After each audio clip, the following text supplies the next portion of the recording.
That's right. We are back for the exclusive film and video report. James Rana, of course, joining me. One of us is well dressed. And it's always James Rana. I'm always doing this in like a bowling shirt. I think this is going to be the most laughing we're going to do, and it's going to be done. Yeah, in this one, because we had the sad news this week that Bergen County's very own James Gandolfini passed away. That's true. I was just very devastated, and I was just past few weeks I've really been watching some Gandolfini clips and reading up on him, and I used to audition for The Sopranos all the time. They used to bring me in all the time, and they would be like, "Oh, you're great, James," and then they'd get a call back, and then I go into the callback, and they'd be like, the director or the casting director would be like, "What are you doing?" That would what do you mean? I was completely wrong. I did the first audition fine, then the callback would be wrong. So they would keep on bringing me back, hoping I'd get it right, and I never succeeded. I never, I lived up to the expectations. So I never got a chance to work with Mr. Gandolfini, and I wish I had. The Sopranos is one of those shows where I should tell you right off the bat, I never had HBO, and I don't even have cable now. I don't even have regular TV now. I don't have an antenna. I don't have the conversion box. I've got nothing. But at its height, and when is Sopranos is what, late 90s into early 2000s? 98, 99 into like 2000 and what? And 6 maybe, something like that. But also they took a year off. Oh, yeah. They would do that. I remember fans being furious about that they would have like 4 new episodes, and then there'd be months with nothing, and then they would continue on. Exactly. So in all, I looked it up, there's 86 episodes of The Sopranos. And it was one of those shows where even though I didn't have HBO, I knew someone who did, and even though I wasn't a guy who watched it religiously, because of the popularity of the show, I've seen at least 20 of the episodes. I have what's so good about the show, and I see this because I used to always be so upset about the show because I never got hired, but you hate these characters so much, and the acting is so good because they're so believable that these people are so despicable. And they do a brilliant job of, there's no glorifying these people. These people are despicable. Like Tony Soprano's a coward. Right. Because he wants to be this thing that he's not, and he's just so desperate, and this whole mafia, being a great leader, it's just falling apart, and he's not some great captain. Right. And he knows it's falling apart. And the final episode, like Christopher gets killed, Paulie reveals that he's very sick and that he doesn't look good. Right. And then it goes to that quick black, which pretty much says the idea was like he died. That's what the whole. Well, I watched a little thing about David Chase regarding that, because a lot of people wanted to see Tony get whacked in that last episode, and David Chase's comment was, here was a character that everybody was a big fan of and rooting for. They celebrated all of his horrible behavior throughout the series, and then they wanted to see him get killed. It didn't make any sense. I wanted to see, because Tony used to, and his wife Carmela used to have these conversations how when he was in high school, his gym teacher, the football coach, really liked him and thought he had a good future as a coach. My idea was, which was a cheesy one, was that he's in the witness protection program in Iowa working as a football coach for a high school. Well, that would be, I suppose that would be the happy ending, of The Sopranos. Yeah, but at the same time, it would be like he's lost everything. I just want to say one interesting thing. The final scene was shot at Holstein's, the ice cream parlor. Yeah. And the day after that it happened, our station general manager, Carl Krause, told me that he drove by there just to take photos. So many trucks, so many of course, people. And I said, are there candles? He's like, I didn't see candles. He went early. He's like, but the film news footage. Oh, yeah. No. Listen, I in my neck of the woods, he was born in Westwood, Gandolfini. Yeah. And he went to Park Ridge High School. And in Park Ridge, the eyewitness news trucks were all around. They were interviewing people. Oh, yeah. For locals who remembered Gandolfini before he made good. Now, I had first seen him in True Romance. It was the first time I noticed him. He was great in True Romance. I mean, here's a guy. He had been knocking around in New York for a while, taking classes and trying. What really put him on the map was in '92, there was a Broadway revival of Streetcar Named Desire, and that was when Alec Baldwin was being hailed. Oh, yes. Alec was I being remember that. hailed as the next Marlon Brando. Right. That was those days, and it was Alec Baldwin, and it was Jessica Lange. James Gandolfini had a very small role of the part of Steve Hubble, who's his friend. He's not the Carl Malden part. No. That's Mitch. Gandolfini understudied Mitch. Oh, okay. Because he had done a small production in Germany, actually. There was like an American production that went. He understudied Mitch, but he was a scene like where it's like he and John Turturro's cousin, Aida Turturro, who played his sister on The Sopranos, play the husband and wife that are friends. And there's a scene where they just come over for social. It's a small role. But everyone went to see this play because everyone was talking about Alec Baldwin at the time. Right, of course. So, but everyone's saying, oh, there's this guy, he's playing a small character role. He's actually really good.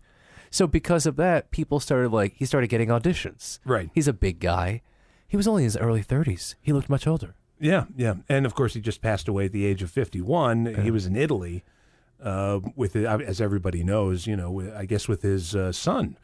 Well, I know he was going to a film festival in Something Sicily. like that, He was making an appearance. And my heart breaks because, he has a 9-month-old daughter. Yeah. And my heart breaks. But yeah, True Romance was really the big thing. And that was a great scene. He was And that's early 90s. So it was, I guess, maybe about 4 or 5 years later that he got the role as Tony Soprano on the show. And, The Sopranos is one of those things, I mean, when you look back on it, it's funny because now I think everyone's idea of New Jersey is the Jersey Shore. I know. But for a long time, everyone's idea of New Jersey was the Sopranos, which is also wildly inaccurate. He it's on YouTube, actually. He did an episode of Inside the Actor's Studio. And I don't like that show, but he actually gave a great interview because he was being very honest. Right. And they asked about the audition, and he said, there was no way I'm going to get this role. He said, they're going to cast some good-looking Italian, like a George Clooney Italian type. He's like, I'm not going to get this role.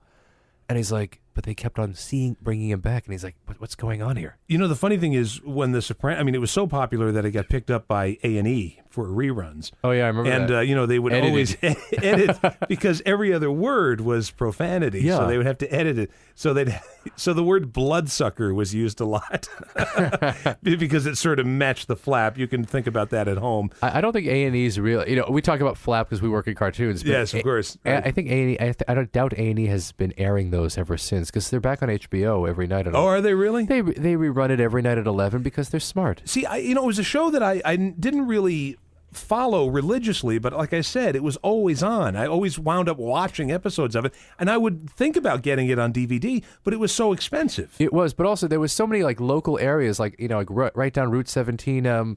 The Bada Bing was actually Stiletto.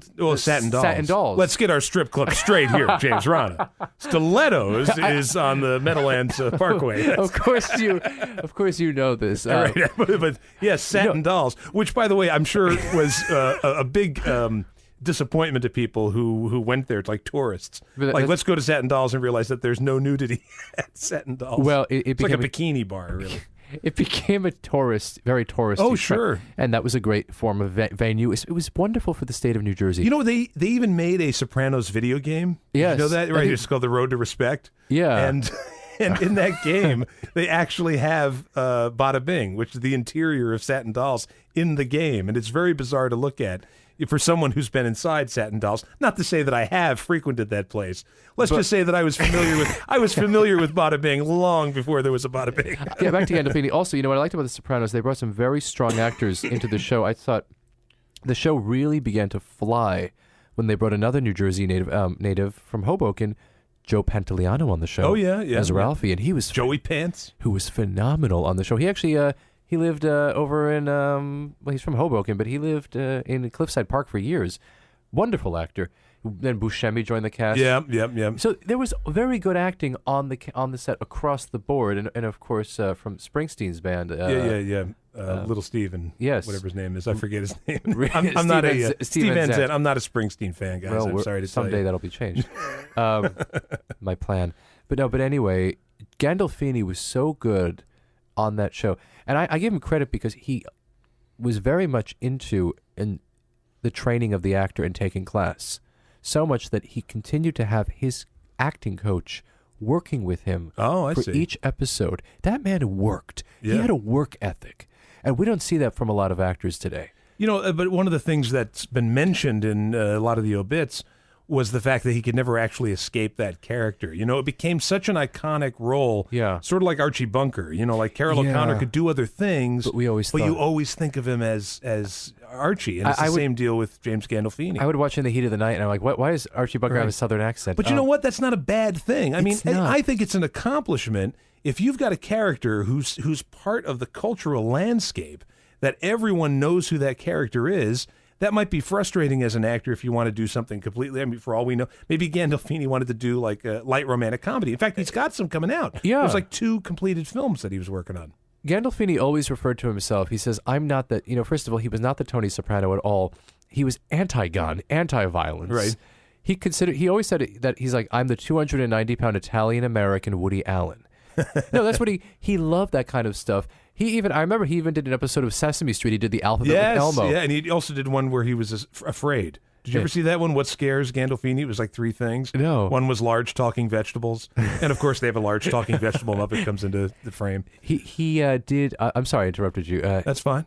He actually said, remember, those Disney sitcoms that we don't like? Yes, sure. Like Hannah Montana, all that? Yeah. He openly said after The Sopranos, like, I would play a dad on one of those sitcoms in a second. He's like, it's fun. But he returned to the stage in Yasmina Riza's play God of Carnage with Jeff Daniels and Marcia Gay Harden, and it was a really, it's a 4-person play, and he was he was nominated for Best Actor, and he actually did the L.A. production. I see. So it's a huge loss, and the fact that you die at 51. I mean, it's so young to go, and of course there'd always been these rumors that there was going to be a Sopranos movie. Well, that was it's never going to happen now. It'd be impossible. He does appear in this recent film that didn't do so well, The Great Burt Wonderstone, with Jim Carrey. He plays their manager. Yeah. But a wonderful little film. I'm just going to throw it out. Sure. A little British comedy that I love called In the Loop, which was from a series called The Thick of It. The American version is called Veep with Julie Louis-Dreyfus, which I'm not a huge fan of. But this is, he plays like this Colin Powell general. Oh, really? He is okay. Wonderful. He is a great actor, and much more than just Tony Soprano. But clearly, that's what he'll be remembered for. And again, it's not a bad body of work to leave behind. No, I mean, that show is just going to continue and continue and continue, and we're wrapping it up here, folks. So, rest in peace, James Gandolfini. And anything you want to add there, James Rana? If you want to see a great comedic moment, rent True Romance in the scene with him and Brad Pitt. Brad Pitt plays a stoner. Yes. And they have a wonderful scene together. And it's actually Brad Pitt's best role. It is, that actually. he's ever done. That's it, folks.